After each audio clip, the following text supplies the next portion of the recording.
The perfect job would be, I'm making this amazing impact and I work for this company and their mission is just incredible, and I'm able to use all my skills. And I'm growing. There's all these new technologies I'm getting to use and, new opportunities to lead and collaborate with people. And my work-life balance is great. My boss never pushes me around. I'm able to set healthy boundaries. I don't have to work overtime. And the benefits are incredible. I make all this money. I get to work with great people. I have flexible hours, yada, yada, yada. But I tell people that job doesn't exist.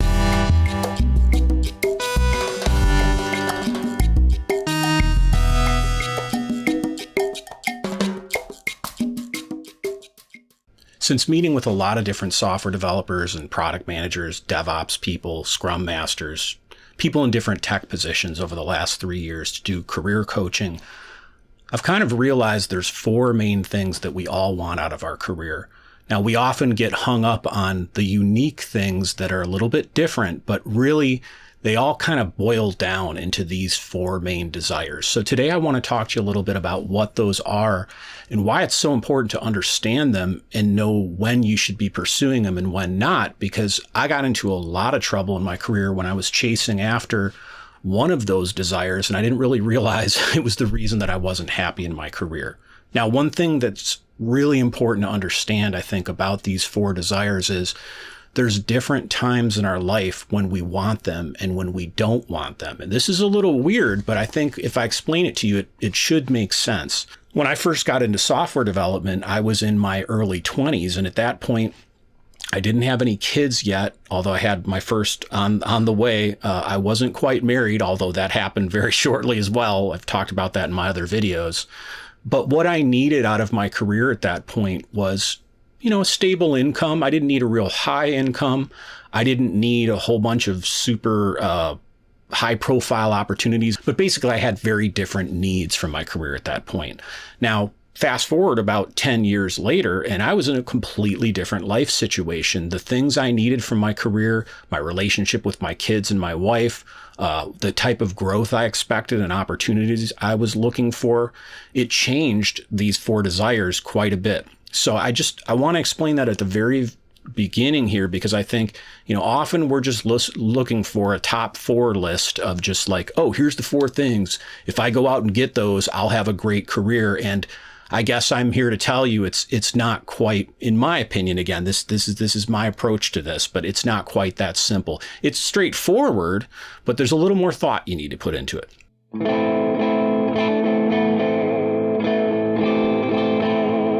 So let me go through these 4 desires of every developer real quick with you. First one is impact. Impact is basically the feeling that the work you're doing makes a difference. I think anybody who's been in this industry for a little while has experienced what it's like to be on a job, have a bunch of skills, and the company isn't letting you use them. And that can feel really frustrating. Also, as let's say you've been at a company for a really long time and they're kind of boxing you into one project or one, discipline that you're allowed to work with. And you really have a desire in your career to work with more different things. So having an impact at the company you're working at, or if, let's say you're a consultant in the industry you're trying to impact or the business you're trying to impact, that's a desire where, again, the whole point being at times in our career, impact is really important. Now, there's other times when impact is not important. I worked at one company, this was probably 6 years into my career, where the type of work they did, I'm trying to be nice about this, but basically their customer, the problem they were solving, the thing they offered in the market with their software, I wasn't really that bought into it. It wasn't really that important to me, but I needed to make a living. So, impact wasn't a real high priority at that time. Later on in my career, I got into some situations where it started to matter a lot more to me. I want to feel like I'm making an impact. So the other thing to just know is impact is not only are you making a difference? Do you feel like you're having an impact at the company you're at? But it's also, do you feel like the company you work for, what they offer to the market, the difference they're making in the world, that's having an impact? So let me be clear, when I talk about this one desire of a healthy software development career, When it comes to impact, it could be either or. You could be feeling, I really feel like this company I'm working for, what they're doing isn't making enough of a difference and I'm not excited about it. It's hard for me to get motivated about work. That would be lacking impact. But it could also just be, actually, I really buy into the message of the company or what they're doing with their customers. But I'm not feeling like at the company, I'm able to do much of what I'm really good at. So that's the first, impact. The second desire we all have from a software development career is growth. And honestly, I think this is a desire that is way overemphasized. You go on LinkedIn, that's what all people are talking about is growth, growth, growth. I want to learn this new technology. I want to learn this new platform. I want to learn this new Scrum, technique. I want to learn this new, DevOps release pipeline technology, whatever it is, management skill. Growth, there are times in our career where we just got to grow or we're going to become basically irrelevant. The problem is there's only so much growth we can do. And if we focus always on growth, we're missing out on these other 3 out of the 4 desires that I'm going to talk with you about the rest of in a second here. But the main thing I want to just mention here is growth is not limited to technical skills.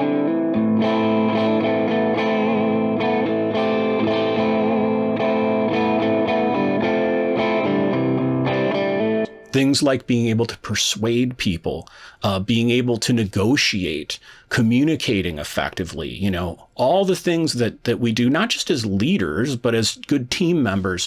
Those are all areas where I feel like there's a lot of room for growth. And one of the things I often help developers and again, people in all kinds of positions when they come to me for career coaching online is helping them figure out, do you really need to grow right now? And are you even growing in the areas that are actually strategically the best thing for your career? Because I find a lot of people are just growing in a way that, they read some article or they went online and a bunch of people had a post on Stack Overflow or something and they're excited about a technology, but they haven't really stepped back and said, okay, is that an area that's really going to even benefit me in my career?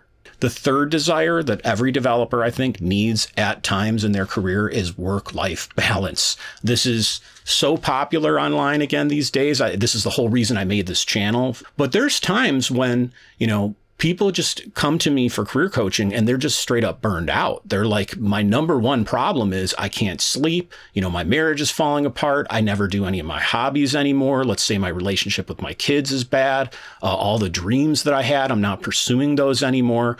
And usually that comes back to just getting really wrapped up around, money and significance and a lot of the things that we get trapped into in corporate jobs. And often it's really hard when you've been working that way for a long time. And I can definitely speak from experience. You've heard me talk about this all over the channel. It's often very hard to switch and prioritize other things and actually give yourself the space to heal that you need when you want a healthy work-life balance. So I had one person come to me and they were like, I'm talking to Facebook and I'm considering a high-level position there and I want you to help me get ready. Oh, and I just had a kid 2 weeks ago. And I was kind of like, well, okay, we can talk about this, but do you want to be part of your son's life or not? Because if you get this high profile job at Facebook, you got thousands of other employees to compete with, maybe hundreds, depending on where he's located. But, that's not a career decision as far as prioritizing a desire that you necessarily would want to make if you want to leave yourself the space for the work-life balance so you can be a good father or just, have a good relationship with the people that you want to have good relationships with, or just do the things that you want to do outside work. And the last one of these desires that we all have, I think, at times in our career is rewards. And again, one that I think gets too much emphasis. Now, obviously, none of us would do this for a living if we're not getting paid. I once heard said, we get paid more depending on how difficult the job is and how big the problems are to solve. And I think that's somewhat true. Every job's a little bit different. But at the end of the day, if we're going to be in this industry and we're going to be working long hours, we're going to be struggling to solve really difficult, problems, we want to be compensated well. Now, when I talk about benefits and rewards, which is this fourth desire, though, I think what's important to note is it's not just things like salary and stock options. It's also things like I've had clients I've worked with where they're trying to shift into, let's say, a new role. or they want to work with a completely different stack of technology than they were before. And so sometimes they'll make an intentional decision. I'm going to prioritize growth, let's say, in an area, but I'm going to de-emphasize rewards. I might even take a little bit of a pay cut because I know if I learn this new skill, that's going to kind of open some new doors for me. And then I'm going to get to make possibly more money or just do more work that I love and have maybe more of an impact that I want. And the other thing that can really be an advantage when it comes to benefits is getting to work with somebody you look up to. I've had this opportunity a couple times in my career, but sometimes you're just like, even if the mission isn't as important maybe of the company, but you're going to get a chance to work with somebody that you really look up to and you feel like you'd learn a lot from, that can also be a big benefit.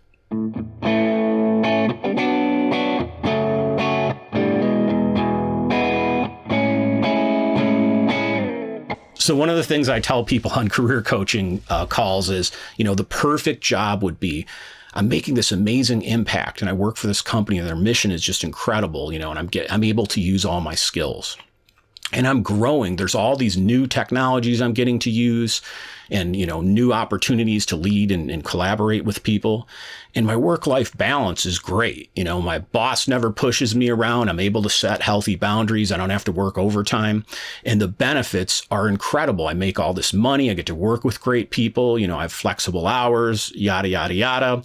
But I tell people that job doesn't exist, meaning at different times of your career, you're going to have certain desires out of those four things that are more important and less important. And I think the thing that I realized the more I was coaching people is these four things push and pull against each other. So for instance, I'll have people sometimes come to me and they're like, I want a job where I get to use a completely different tech stack I have no experience with, and I want to make 30% more money.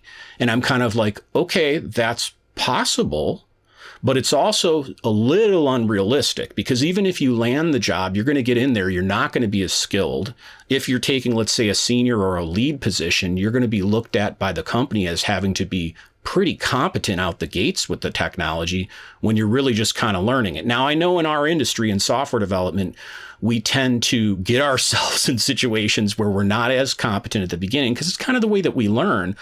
But my point is, often we have to sacrifice one of those desires to get the other. And I think what I like to help people with is just to at least walk into a decision, eyes wide open if they're going to make a sacrifice. Like, okay, maybe you're choosing to sacrifice work-life balance specifically because you're going to make more money for this, temporary period. I typically don't go about decisions with that same prioritization, but there's times that makes sense.